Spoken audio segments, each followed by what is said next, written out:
News navigation में आप सभी का स्वागत है।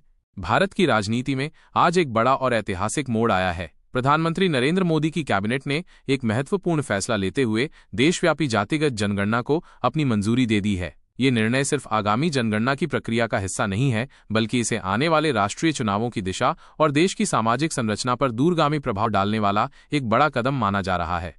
इस फैसले के साथ ही वर्ष 2025 में होने वाली राष्ट्रीय जनगणना में पहली बार देश की विभिन्न जातियों से संबंधित विस्तृत आंकड़े भी आधिकारिक तौर पर दर्ज किए जाएंगे। इसका सीधा अर्थ यह है कि अब भारत सरकार के पास देश में निवास करने वाली प्रत्येक जाति की जनसंख्या का प्रामाणिक और आधिकारिक रिकॉर्ड उपलब्ध होगा। ये जानकारी सरकार को सामाजिक और आर्थिक नीतियां बनाने में महत्वपूर्ण भूमिका निभा सकती है। ये फैसला ऐसे समय पर आया है जब देश का विपक्षी गठबंधन लगातार जातिगत जनगणना कराने की पुरजोर मांग कर रहा था। विशेष रूप से कांग्रेस नेता राहुल गांधी, समाजवादी पार्टी के अध्यक्ष अखिलेश यादव और AIMIM के प्रमुख असदुद्दीन ओवैसी जैसे प्रमुख नेता इस मुद्दे को सामाजिक न्याय और वंचित समुदायों के सशक्तिकरण से जोड़ते रहे हैं। उनका तर्क था कि जातिगत जनगणना के अभाव में सरकार को ये पता नहीं चल पाता कि किस जाति की कितनी आबादी है और किन जातियों को विकास की मुख्यधारा में लाने के लिए विशेष प्रयास करने की आवश्यकता है।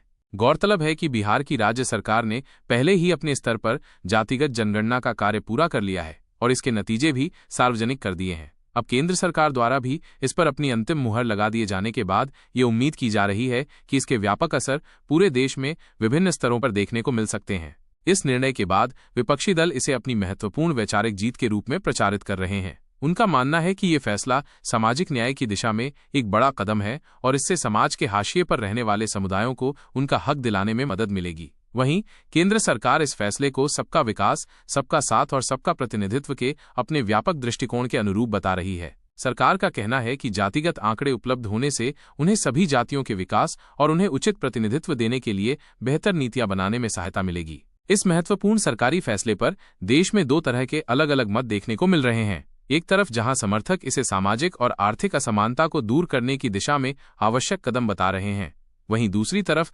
विरोधी इसे समाज में और अधिक विभाजन पैदा करने वाला मान रहे हैं। आपका इस विषय पर क्या विचार है? हमें नीचे कमेंट सेक्शन में अपनी राय जरूर बताएं।